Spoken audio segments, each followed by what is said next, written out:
Honorable Ehiozuwa Johnson Ogunyemi, former chairman, House of Representatives Committee on Nigeria-U.S. Parliamentary Relations.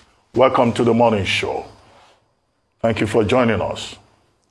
Good morning. Good morning. Thank you very much. Good morning to our viewers. Thank you. Well, gentlemen, to both of you, we've been told so many truths in the media, here and there, about crude oil theft. But the most shocking is a report of the Trans-Escarables pipeline that we were told had been used for siphoning fuel for up to 9 years. And at the exit point is the Afrimo platform managed by Shell. The papers are just reporting this morning that Shell is now going to carry out investigations. So what exactly is true and what exactly is not true? Honorable Ogunyemi, you have worked in this area, you've done a lot of research, and Mr. Ejiofor, you are a state security director in the South-South axis. So what exactly is true? What is it that we should treat with a pinch of salt? Let's start with you, Honorable. Well, thank you very much, Dr. Ruben Abati, and our viewers out there. Good morning to you all. Well, this subject matter is a very serious issue that have to deal with the oil theft in our dear nation that have been ongoing for so many years. Unfortunately, I had the opportunity to go into it when I moved a motion in the House, when I was the chairman, House Committee on U.S.-Nigeria Relations. And to the glory of God, Mr. Speaker, the former Speaker, Dugara, Honorable Speaker Dugara then, was very, very active and very cooperative, and he worked so hard. And the members of the 8th session then, we worked diligently to see how we can curb and do the needful to bring to bear this menace of oil theft that has been going on for so many years. As you may know, the motion moved, investigated. I left this country. I went to the United States more than 4 times. I will not fail to mention this name. The current Attorney General of the Federation, who was very supportive. Tom Polo, who was also very supportive in this investigation. What we are seeing today, without fear of favor, Engineer Kessitin, Tom Polo, and a very good friend that worked under President Jonathan, and that is Dr. Leke. They supported me in so many ways because the former President Goodluck Jonathan, wanted to see how we can fight this menace. And I said before on this platform that Tom Polo initiated this drive. We have been blaming the militants for the oil bunkering. The bunkering that is going on in the Niger Delta region, the oil thefts as a result of the militants that do bunkering. And I challenged them that no, apart from the bunkering, there are so many loopholes. There's so much crude oil gone to global destination through dubious means, sold, outside this country, money paid to different accounts. Where this money, repatriated or brought back to Nigeria? That's the question that we should ask.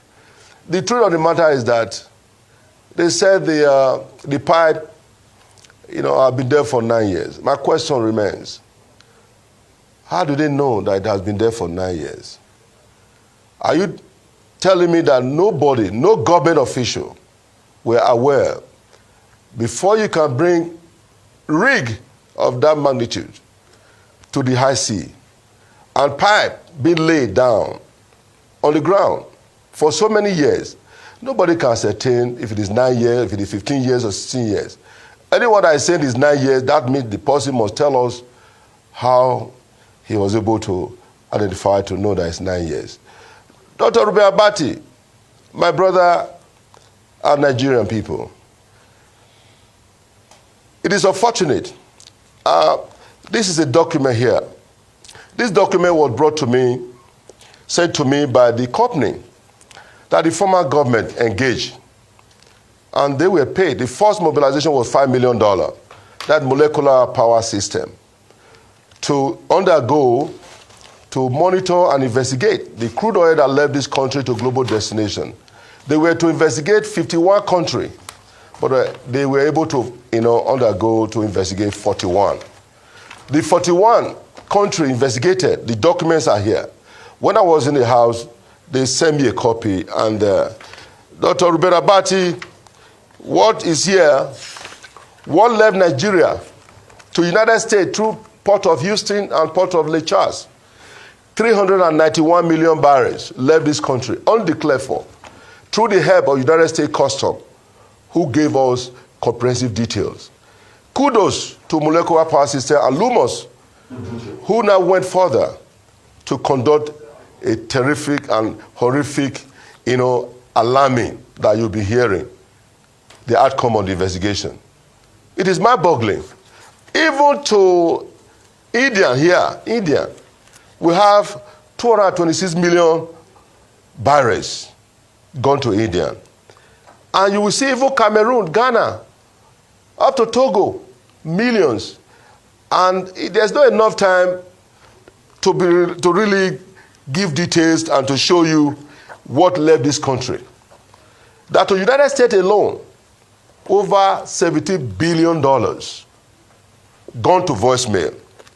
And we invited an NPC, and they told us, the document they gave us is right here. They are right here. Nothing left Nigeria. But U.S. Customs told us what landed in the United States alone, 391, billion. And it's shocking. I'm happy you are showing on your screen. These are some of the investigations that I carried out, that I went to the United States with the support of the United States Congress then, who were so eager, this is wrong, that today, Nigeria government engaged a lawyer out of the United States, Anthony Stanley Jerome, who did a fantastic work. And he told me, Honorable Congressman EJ, I'm sorry, I am not going back to Nigeria again. The only way we can see light in this issue, we have to bring the litigation back to the United States. That the Nigerian people, some of the lawyers engaged by the Nigerian government, connive with the IOCs and some of the Nigerian companies here in Nigeria, not to see the light of day. Yes, we can have a headway by having commitment and the willingness to do the needful. Let's bring the litigation to the United States that we can get a result. It is mind-boggling, my brother. The documents are here. The money that were paid to various banks, Citibank, Chase Bank, Bank of America, there are details here. But unfortunately, we say Nigeria is broke. Nigeria is not broke. Nigeria is blessed. The money that belongs to Nigerian people is in the hands of the cabal, the few. They are not, quote-unquote, spirits. They are human beings like you and I. But we must do something about this. Enough is enough, Ruben Abati, my brother. This is sad that today, children, students graduated, they cannot get a job. No road. Look at Abuja, Benin is not motorable. Schools, dilapidated. Hospital, nowhere. Nothing to write home about. As a result of the crude oil theft that have derailed the wheel of progress in moving this country forward. Honorable Yozowa, I'd like to still come back to you and ask you. This is a very mind-boggling report, and good one on you. Good job you have done. I'd like to ask you, what was the span of the report? How many years? Dollars. It went further. 2013. The total amount of barrels, 267,120,559 barrels, with the average price selling price as at that time, $110 per barrel. Now totaling $29 billion, 415,315,957. Now, you go further to 2014. They told us that they were able to produce 270 million barrels, 120,550, 270 million, 719 and 119 barrels. Average price of $101 per barrel, totaling 27 billion, 588 million, 985,417 dollars. These are barrels. Now, let me tell you what is funny here. CBN confirmation receipt. It takes two to tango. It takes two to tango. CBN confirmation of receipt of the money that will transfer. The barrel they have yielded the total amount of 123 billion, 981 million, 183,703. Now, 70 million barrels per day. So would you also work at a report from 2014 to 2022? So let's see also the rot that is happening as we speak now. And when are you going to release this report to the public so public can have it, every Nigerian can have it out there in their hand? Because that's the way you can sustain what you've started. Let me tell you something that is shocking to you. These are the banks. The banks money was paid to. Citibank, Chase Bank, Bank of America. All this money, this crude oil that landed in a global destination, the money were paid into various accounts. Where is that money? Are they back to Nigeria? I am ready. If I could do this, I use my resources. It is not government that pay me to go to America for over four times. The United States Congress, that was Honorable Congresswoman Sheila Dasili, supported me. The Congressman Smith, the chairman of U.S. Africa, they all gave me moral support. The DOJ then, they gave me support. They all gave me support. Are saying that, in fact, crude oil theft was not as serious as this until the deployment of almost every military unit, security unit to the place. And that the people behind this, two persons have sent to me, are the security people. And you were saying earlier that, oh, once you do your report, you submit to the relevant authorities, then nothing happens. But these two persons who are relying on their own experience say, in fact, the big thieves are the security people. Do you agree? Yeah, I completely agree. I said it. It's like giving a thief something to watch for you. Now, the people who are involved in this, you ask them to go and prosecute themselves. The only thing they will do is to re-strategize and see how they will not be mostly, it's not only security agencies. The multinationals, like I said before, if there's a drop in pressure, it also reads in the central data. So if there's no connivance among both the security agencies and the major stakeholders, they won't be successful. The point I'm making is that I'm not exonerating the security agencies because people even lobby to be posted to the Niger Delta now, where they will make money. You remember when Governor Wike on video was telling them that EDPO has a refinery and should be posted out of... so nobody's... But what I'm saying is that it needs a concerted effort from everybody, especially from leadership, to do this. And not just the leadership. We are talking of, like Honorable has talked about Tompolo. You know, we have criminal elements. While I was in the JTF, there was this criminal called John Togo.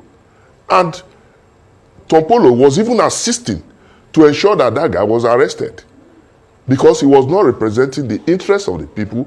He was involved in criminality and representing his own interests and not the interests of the people.